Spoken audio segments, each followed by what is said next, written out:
Good afternoon, everyone. It's nice to see you all here. And welcome to September's Interesting Life, Janty Lindsey. Janty was born in France, and she is multilingual. She is a Zionist who represents the World Organization of Jews from the Arab countries. At the end of the hour, everyone is invited to ask her any questions. And it's my pleasure to present Janty as she shares her fascinating journey with us, and she has a lot to say.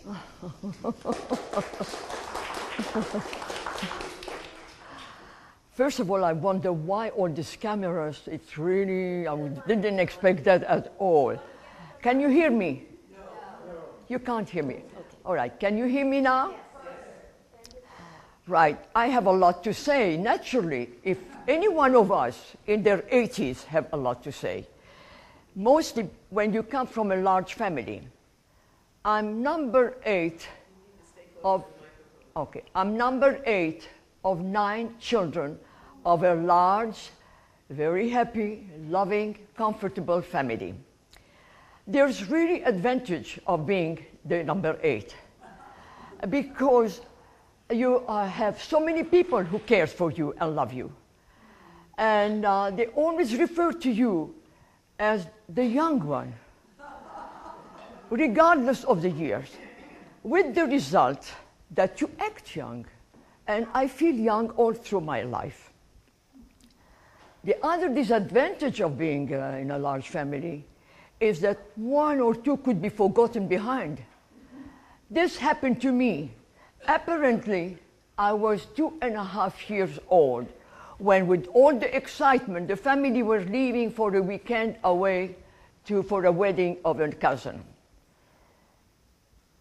Only to discover 2 hours later at their destination that number 8 was missing. I can still remember all the fuss, the hugs, and the toys I've been showered. I suppose it's their way to say their forgiveness, right? In the early 30s, my family, for various reasons, decided to leave France, Lyon, where most of us were born, and to go to Egypt. I got to know and love France a lot more later years after the war, when the family came back to live in Paris and around this area. In Egypt, we lived in Heliopolis. This is a lovely, newish city outside Cairo. It has been developed by a very wealthy Belgian Baron Ompin. The inhabitants of that city, Heliopolis, were mostly British, French, Belgian, Italian, Greek, and even we lived in our newly built high-rise apartment building next to 2 other high-rise belonging to my dad's brothers and grandma. Our tenants, too, were of different nationalities. And you know how young people, you soon pick up those languages, and we started talking English and Greek, Italian, and Arabic, of course. In those days, living in Egypt, it really was very peaceful and comfortable. There was a large Jewish, very well-respected community. They were holding most of the businesses there, department stores, private banks, and not in the profession, doctors, lawyers. And where am I now? And our second home, that's very important for me now, our second home was the Heliopolis Sporting Club. This is a very well-run sort of a country club. It was run by the British people. This is where family used to meet and where we children learned to swim, to play tennis, a squash racket. During the war, Egypt became just like the world military headquarters. Thousands and thousands of people coming from all over England, Canada, South Africa, New Zealand, Australia, and later on the American people. Lots of people, a lot of Jewish people, during the war, opened their homes to entertain soldiers. And we, as a volunteer, as youngster, we used to go and do some tap dancing and singing the Andrew Sisters song. By the way, I know every one of them. And even serving in refreshment. When France was occupied by the Germans, there was a call by General de Gaulle on all Free French to help in any way they can. After school, with some of my children, we went to the nearest RAF headquarters, where we were taught to do some typing and some easy work, office work. My oldest brother, a doctor, offered his weekend volunteering in the British hospital, while another brother joined the Rhodesian Air Force. My sister Laura, my very oldest one, which I really could not remember her being at home since she was married by the time I was just 2-3 years. She had married and she was living in Mount Carmel, Haifa, Palestine. My parents visited Laura 2 or 3 times a year, always taking with them the 2 or the 3 youngest ones with them. Therefore, from early age, I had that lovely feeling and love for that land. In 1944, during the war, I decided to go and visit Laura. It was not the good time to visit. The war was raging in Europe, but in Palestine, there was a very special, terrible war going on.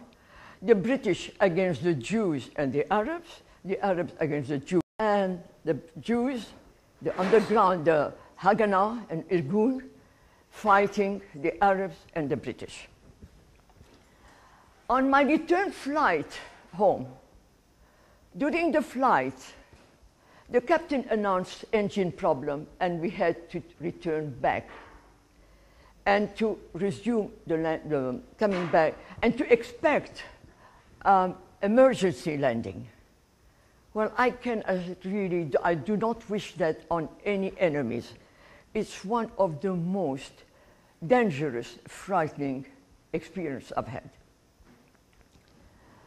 Since I did not have time to go to spend the night in Haifa, I called a cousin who lived close by to the airport. And I told him if I could spend the night. He sounded very worried. He reminded me that it is Friday late afternoon and there won't be Jewish taxi driving. Somehow I'm still young and not taking much notice of that. He also told me the trip should not take more than 15 to 20 minutes. Naturally, I was exhausted through all the events of the day. I must have dozed in that taxi. When I opened my eyes, everything looked very, very dark and out of city. I asked the driver, where are we and what's going on? He turned to me very viciously and shouted, shut up, you so and so and so and so. Wow, this is when I knew now, when I remembered reading of all the rape, the killing daily in the paper.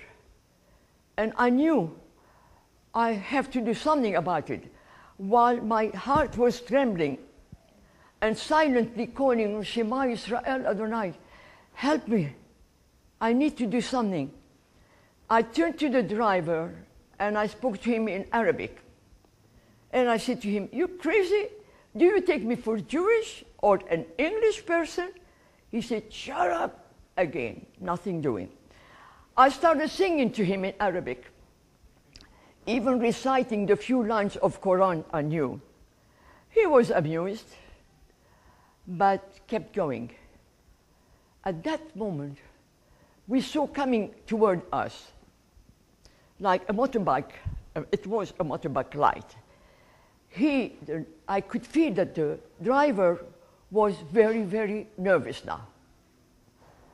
And I realized now it's more than ever, it's my only chance to survive if I can do something.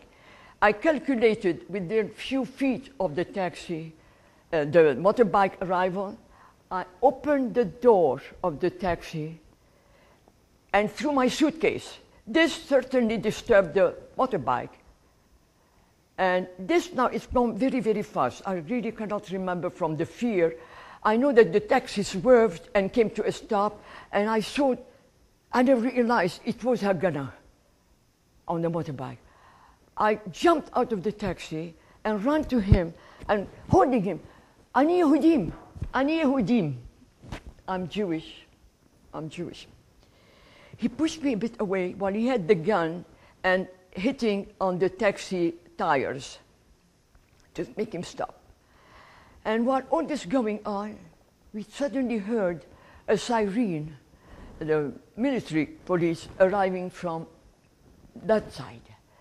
And then the floodlight, and as they were coming nearer, they spoke, freeze. There were two cars, military police. And as they stopped, I ran to them. I can remember seeing the Arab and the Jews spitting on me. Because first I said I'm a Muslim, and now they're Jewish, and now I'm running to the British.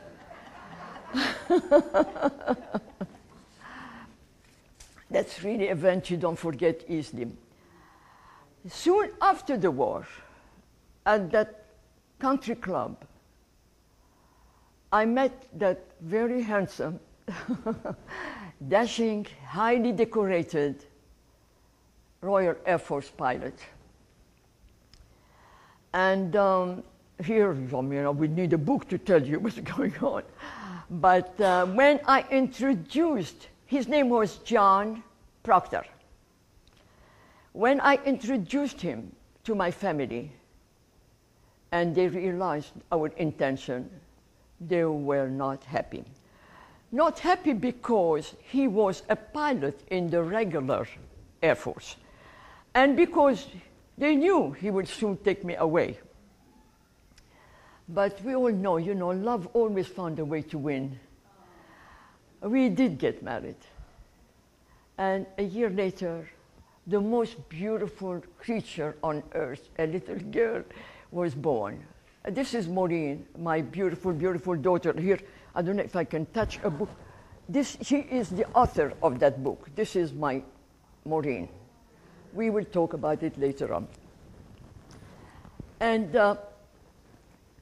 then it was the heartbreaking time to say goodbye to the family and go leave for England. My only consolation then, I had a sister, Olga, who was living then in London. The first 3 months, we stayed with my in-laws. You know what? At that stage, I thought that I could speak English. No, sirree. Not when you hit England. Not when there's some Cockney accent. And even worse still, with the Scottish accent of my in-laws. It was a new life to me. They were living in Guildford, in Surrey, a beautiful area, green and flowers. It's so different than the Egypt I grew up. I loved it here. But my sister Olga was great comfort and help to me and to Maureen. We moved and bought a little bungalow in Bramley, in Kent. I don't know how many of you know this area, England. This is, again, only 20 minutes from London. This was the time when I met a charming couple. They're Jewish-Polish people, Mr. and Mrs. Carson, who had a very high couture business. They offered me a part-time job, and they trained me as a model. And with other two models, we used to fly from London to Paris the same day, doing a show, bringing with us fashion from France to make another show in London.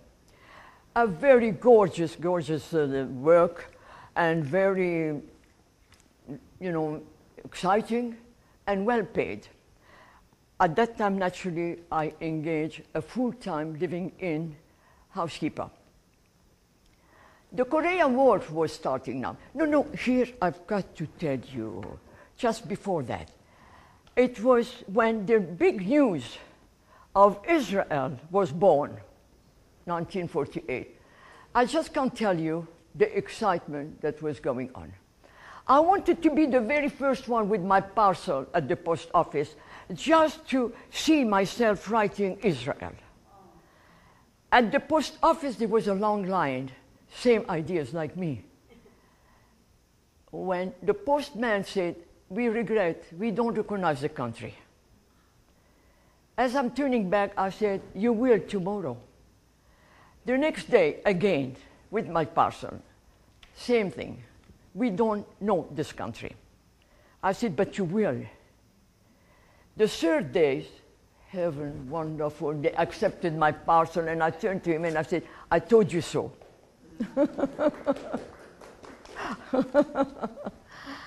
Now, the Korea started.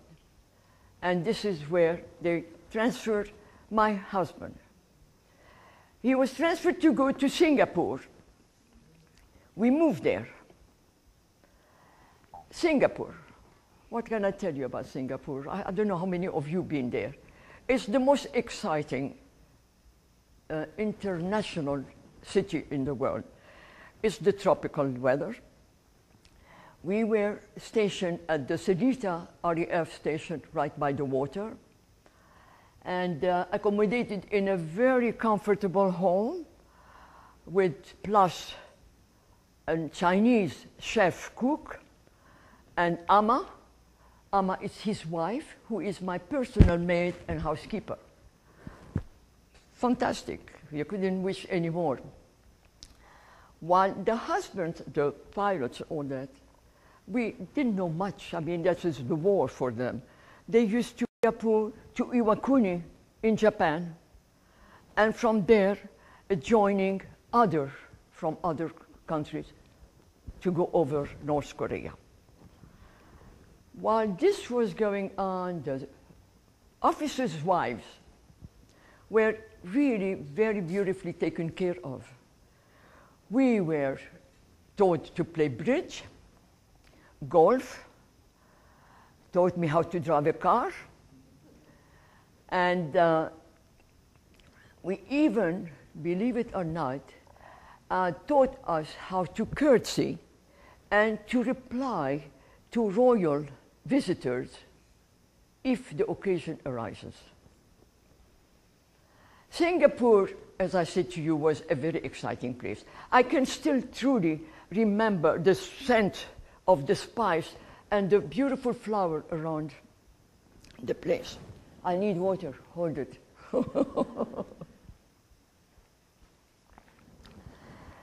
And wild orchids covering houses. But the most frightening in Singapore, it's the monsoon season, the thundering noise of the thunders, the lightning. And when that water comes down, it comes down like a sheet of water, you know, very thick. Everything stands still. This is why in Singapore, lots of the streets are curved gently to allow the water to drop into the deep ditches on each side. Singapore, to me, was a life of parties all the time. And very exciting shopping, and all jewelry, and the beautiful sari, and that continuous music in my head of the Malayan, the Indian, and the Chinese. This is the three races that all the time occupy that country over there. But our very, very biggest joy and my love for Singapore is the birth of my son, John Proctor.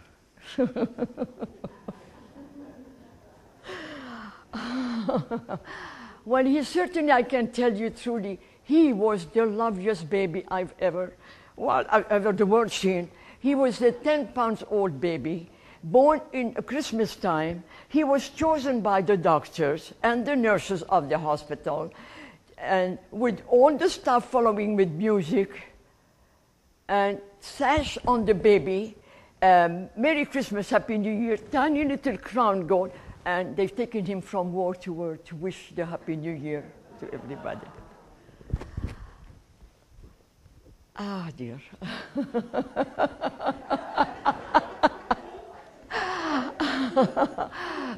From Singapore, we were sent to Scotland. In a way, why Scotland? It's because like a semi-holiday for my husband after the war, after flying so many hours. When we arrived, I thought that it's cynical, from tropical to send me to the austere and cold and snowy mountain of Scotland. But here we are. We were just to be accommodated for 3 weeks in a hotel until the house would be ready for us. This is when I remember to call a very, very wonderful friend of mine, school friend, May Duggan. May was at school with me. Her mother was Jewish, her father was Irish. May made a really history when she got married during the war to the son of Lord Carnegie of Scotland. Their wedding was like a movie star. The bride and the groom walking down a long canopy of swords. He belonged to a royal army, the 7 Hussars. Those are all titled people. So she made history, really. Anyway, I called May, and she was there within a few hours. She arrived in the morning in her chauffeur-driven Rolls Royce, with mink from head to toes, and Madame is called Lady Carnegie now.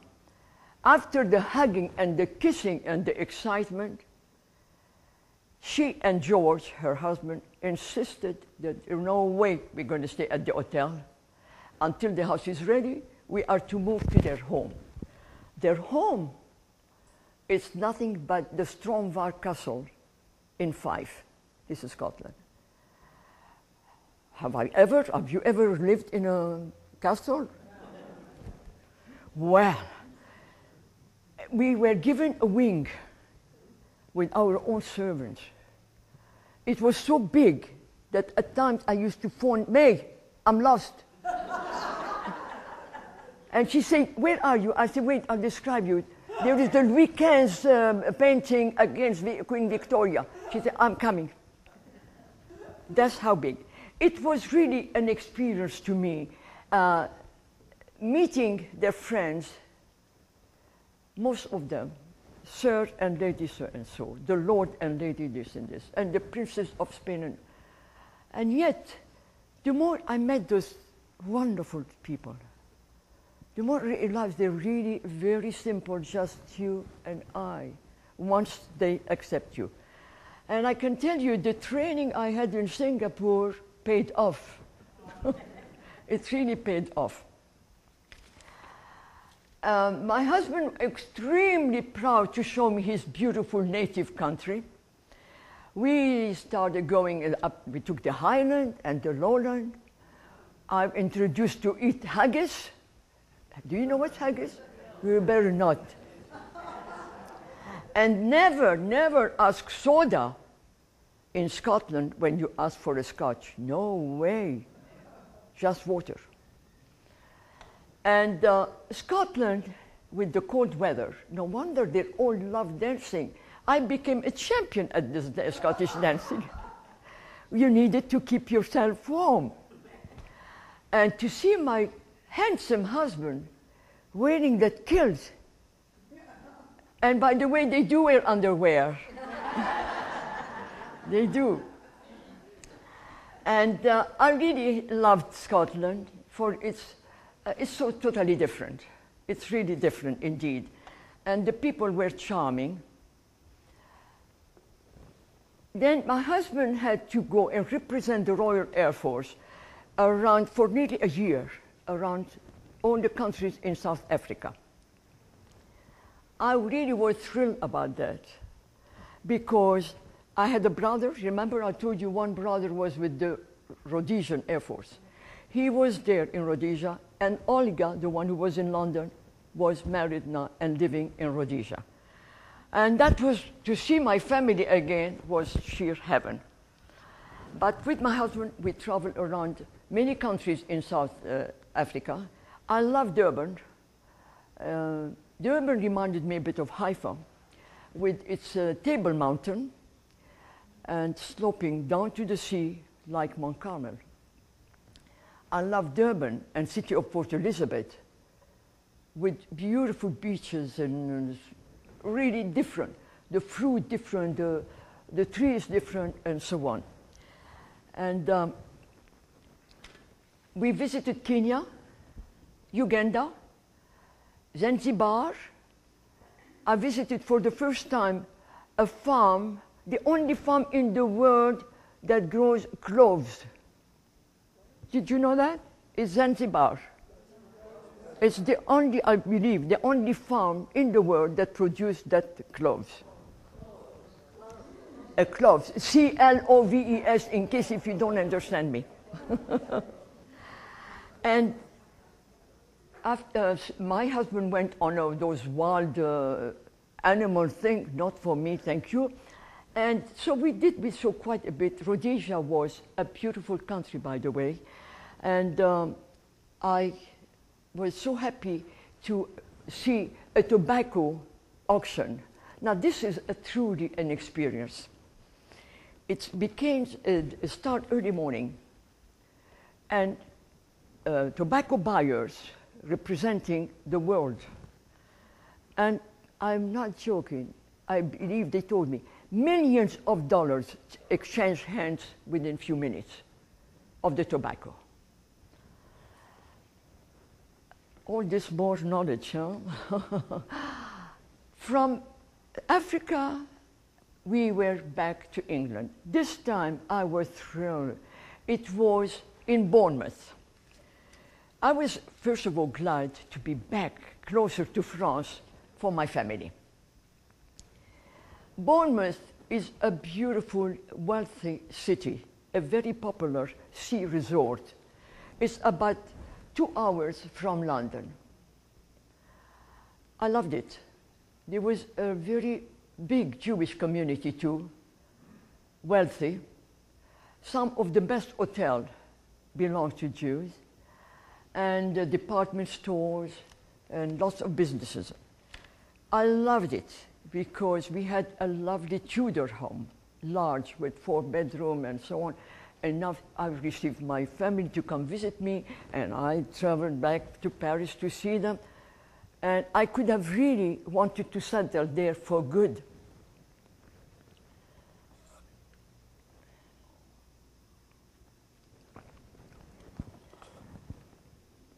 Five years of Bournemouth. My husband now was offered a magnificent position. He is to be his own, to have his own station command, with much higher rank and higher salaries. To my horror and great disappointment, he rejected the job. He wanted only a flying job. I can't tell you what a nightmare that was for me now. I did not want to keep on traveling anymore, particularly when he mentioned he wants to go to New Zealand. No, to take me away to the end of the world, away from my family, and to keep taking those kids from one place to another, but nothing doing. He had made up his mind. And this is where I can tell you, how mothers go through so many sacrifices at times. And I had to decide now between my children, but I went to New Zealand. I loved New Zealand. It's a beautiful stuff. You love it because your children are with you. And the people were delightful, very, very friendly people. Our beautiful new house was in a very desirable location out of Auckland. Auckland is the big city of the North Island. Our land was sloping gently to the sea, next to the sailing club. Have I mentioned to you that second to flying is sailing, my husband's second love? No wonder he picked up on New Zealand. He soon taught John and trained him as a sailor. He's just like as his father, a sailor crazy.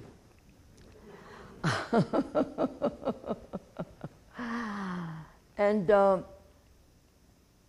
Maureen, my daughter, just out of college,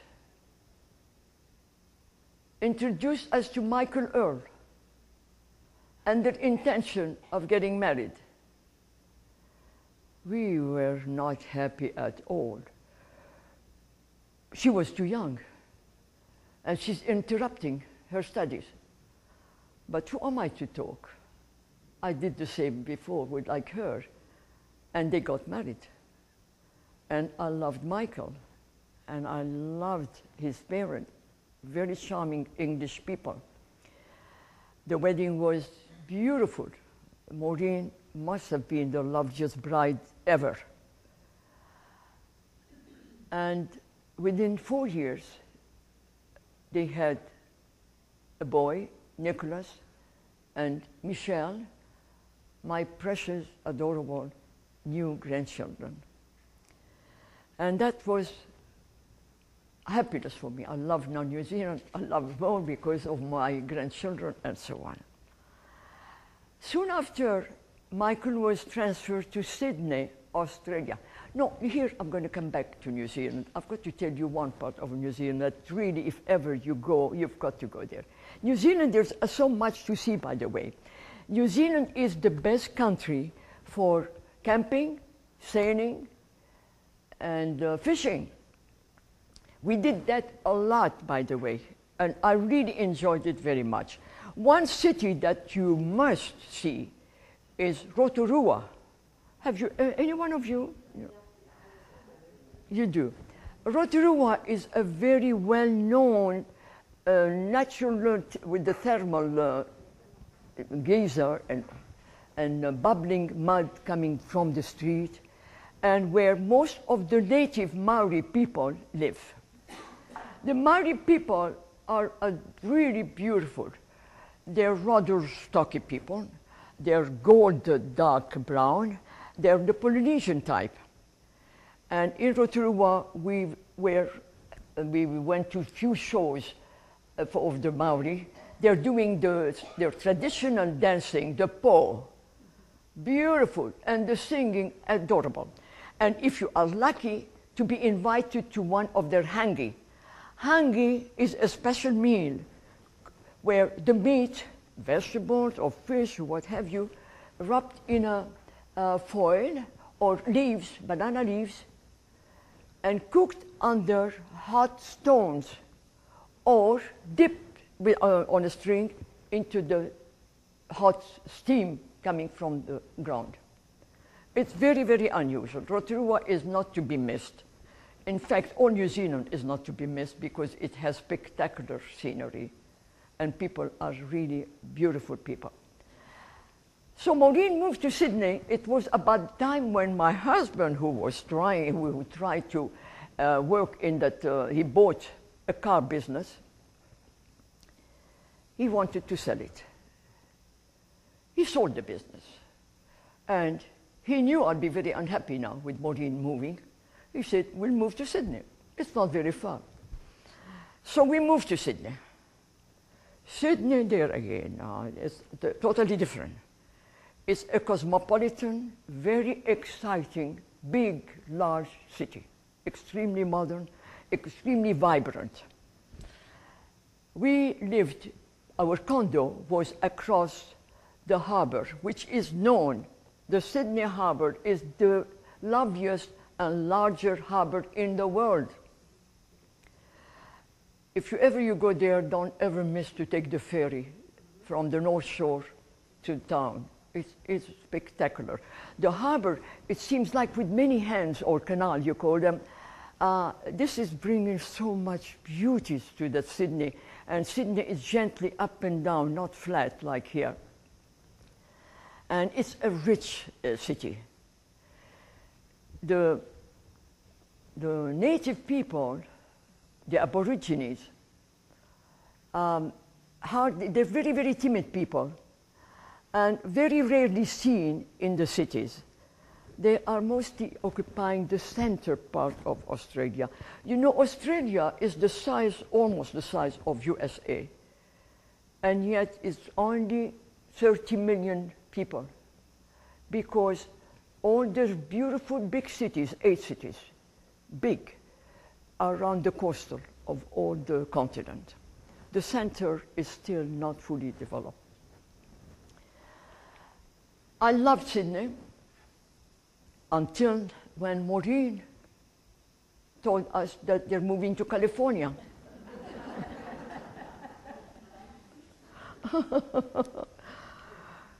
So my husband now comes up with a new idea.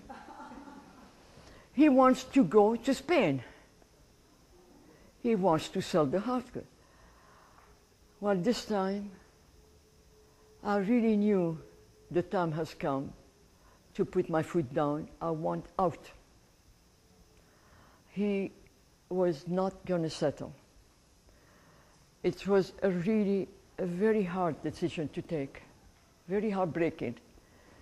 But I did, and we obtained a very friendly divorce. My children were supportive, and particularly my brother and sister. They were very happy about my decision, and they all now fighting who's going to take me and live with them. And I did now for almost a year. I traveled. I went to Venezuela, Caracas. One of my sisters was living there. If you want to know detail about those places, you ask me after. I then, from Caracas, Venezuela, which is a crazy, crazy country, crazy people, I went back to Paris and stayed with my oldest brother. Those magnificent memories I have of that oldest brother. He would wake me up early in the morning, come, and I'll pull up a jean and sneakers, and we sneak out of the house, and he'd take me to the open market in Paris for café au lait and cup of brioche, and then our basket full of fruits, vegetables, fish, meat, what have you, and a couple of baguettes under our arm. We come back home while the family is just waking up. those are memories you don't forget easily. After France, staying there for a few months, Israel always is on my mind, and I went to Israel to visit Laura and the family, and it was absolutely lovely. Now, John, my son, out of college, when he's out of college, he wanted to go and spend a well-deserved year in Paris with my youngest brother, Edouard.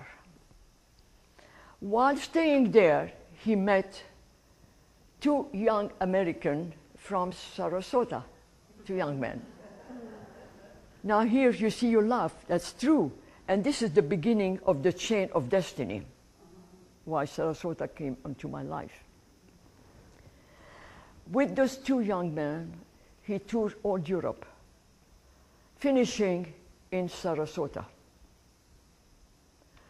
He called me, he used to write to me, "Mom, you want to see that? It's so beautiful, it's so lovely." And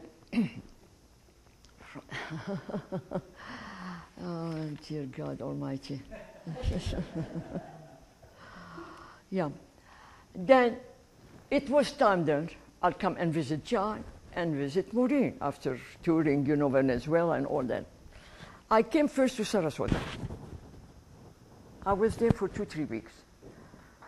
I didn't want to tell my son. I couldn't believe why people want to live in such a small place. In such a dormant place, dead. But he was happy. He loved his sailing. And he had met by then the Paver family. The same magnificent paver of the paver of the school in our temple here. I shall always be grateful to this magnificent family for all the love and kindness towards my son.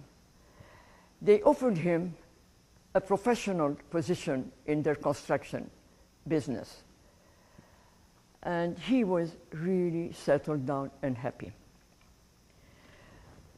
I left Sarasota after a while, and I went now to go and see Maureen, and I just can't wait to see my grandchildren.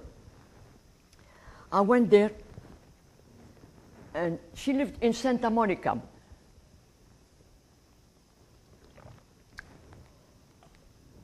Within the 2-3 first days, believe it or not, at the Bridge Club, I meet Dr. James Lindsey.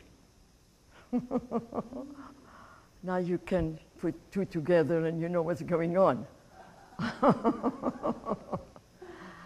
Now here, it's really life is going to get fast. He proposed to me almost immediately, which I wouldn't hear of it. I did not want to change the plan. I had promised my brother in Paris, I'm going to go and settle there. And my oldest brother, "Oh, Janty, I have 2-3 young doctors who wants to meet you." And I wanted to go back there. But it wasn't. You see, destiny of woman is really funny. You just can't get what you want if you follow your destiny. And yes, we got married. I went back to Australia, got rid of everything I had, and came back to Santa Monica. I loved Los Angeles. You know California, Santa Monica? We were right on Ocean Avenue and corner Idaho and Ocean, and to walk every morning this magnificent area by the ocean. It's really, really beautiful place. He introduced me to all his friends, and all the other doctors' wives were charming towards me. And I made more friends at the Bridge Club and as a volunteer at the UNICEF in Beverly Hills. There was always something to do in Los Angeles. My husband now seemed to be restless here. He wanted to show me his beautiful USA. Or he took me to San Francisco. We went to Arizona, Colorado, Texas, Boston. We did a couple of cruises in Acapulco, in Hawaii. Continues on the move, as if he knew that time was running. And yes, it's sad to say, 8 years after that, he suffered a massive stroke, and he's gone. With too much time on my hand now, and to overcome all that, I started to read and learn more about atrocity of the Holocaust, about all the cruel injustice done to Jews over centuries, about the wars going on against Israel, about the lies of the biased media. I felt I needed to talk, I needed to express my feeling, and this is when I got involved with that WOJAC. WOJAC, this organization of the world Jews from Arab countries. The more I got to know, the more I started to speak up. I started making speeches and talk in Hadassah, in Santa Monica, in Los Angeles, and you will see some of the brochure. Come and hear Janty Lindsey. And one of them, one Arab threw tomatoes at me. Oh yes, and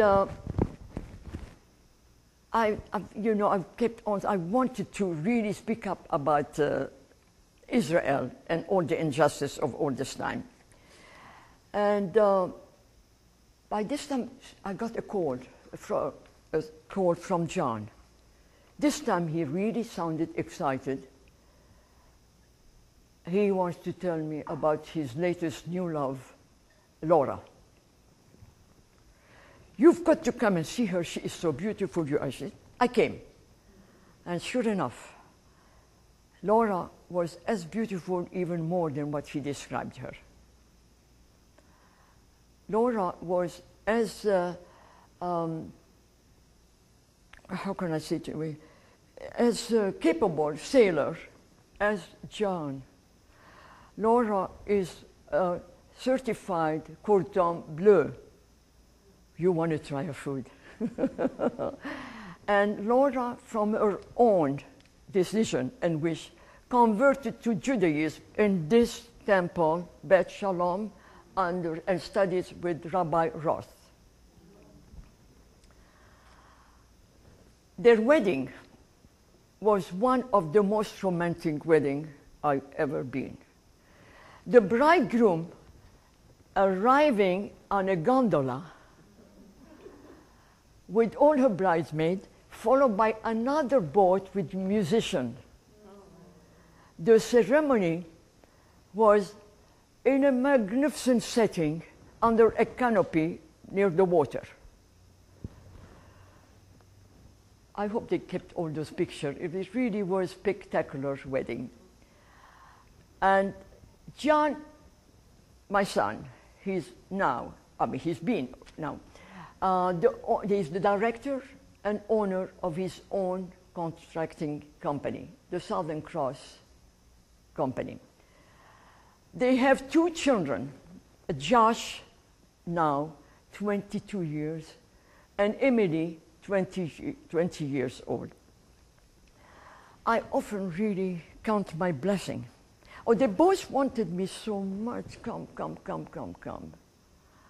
I guess I came at the second birth of Emily. I've never regretted it. I can't offer my blessing. Having my Maureen, although not close here, but she is in San Francisco. She is close to her 2 married children, with her 4 adorable young grandchildren, my adorable great-grandchildren. And to be here and to count my blessing, to see my precious Joshua, and Emily growing in front of me. That really is something. And I couldn't have done it without all the kindness and the love and generosity of John and Laura. Oh, dear God Almighty, yes. I mentioned to you earlier the advantage of being from, family and traveling. Indeed, traveling is very educational. One builds a more flexible and tolerant, positive attitude. I feel at home and at ease with really anyone, young, old, different faiths, different beliefs, different nationalities. I always found something in common with people. The disadvantage is the heartbreaking saying goodbye to loved ones, to friends, and to countries. It's not always easy. I have also learned in life that the best lesson really I've learned in life is to invest in friends. Social life changes constantly, more rapidly as one gets older. So my advice to all of us here, make always room to have an extra friend as the time goes by.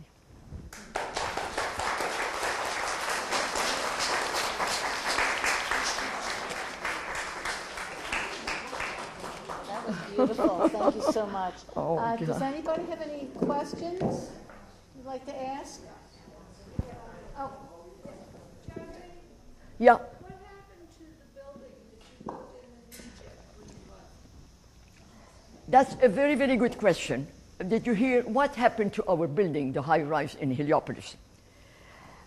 In 1949, just a year after Israel was declared, the Egyptian government sent a note to the family to tell them they have decided all the 3 high-rise buildings are to be auctioned in 2 days' time.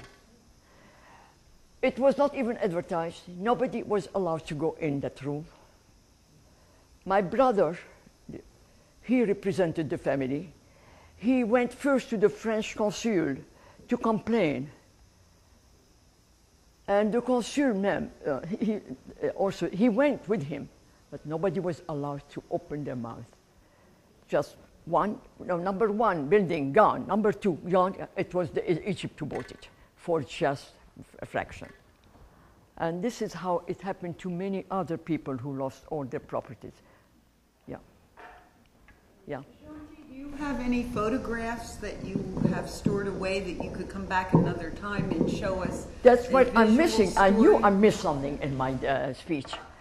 The hard part of traveling all the time is also you keep on losing your personal object. I lost all my albums, all my stamp collection.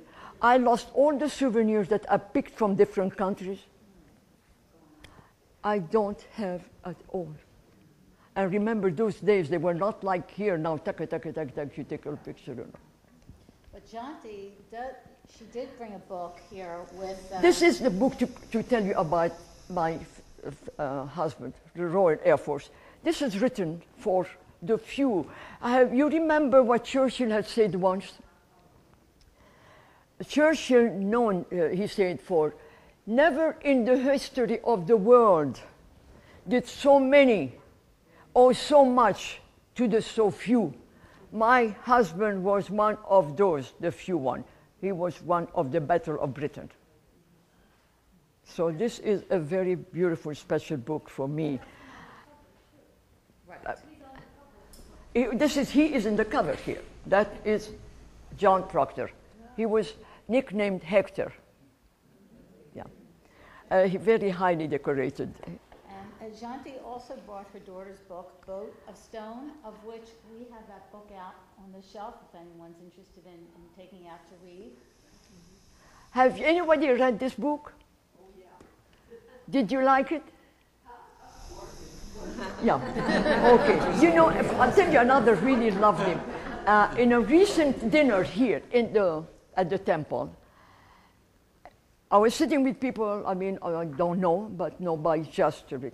And here's the conversation I hear. One of the ladies, I wish I took her name, she said, "Oh, you've got to read a book. I just put it down. I hate it, put it down." And I'm listening, and they said, "Really?" He said, "Oh, you've got to read it. It is absolutely incredible." So one said, "What was the name of the book?" The Boat of Stone.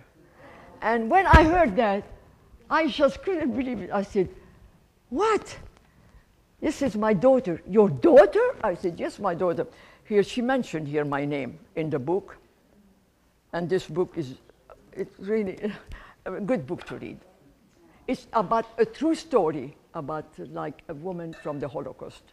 And she chased her up in Israel to find that woman, and she wrote the whole book about her. What year was that book? It's about maybe 10, 15 years. Or just a year on that when you were Yeah, they have it here. Here she's right here. Dedicated to my mother, Janty Proctor, Neboshi, in gratitude, with love, and in loving memory of my father, Wing Commander John Proctor.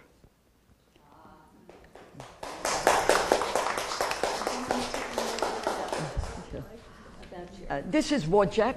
That's the organization I belong to, make speeches and all that. A beautiful company. And I'm going to tell you about few of the letters. Here is one letter, for instance, that sent to me from the president of Wojak, where he said to me, the article I wrote, this one, that's when I first arrived here to Sarasota. I put this one in the paper. And somehow he received that one. And he said this letter, he sent it to the Knesset, to Netanyahu and all this. So I'm really very flattered about that. Here is one. Come and listen to Janty talking. So if anyone is interested, we'll leave this out for you to read. All right? Thank you for giving me the chance to express myself.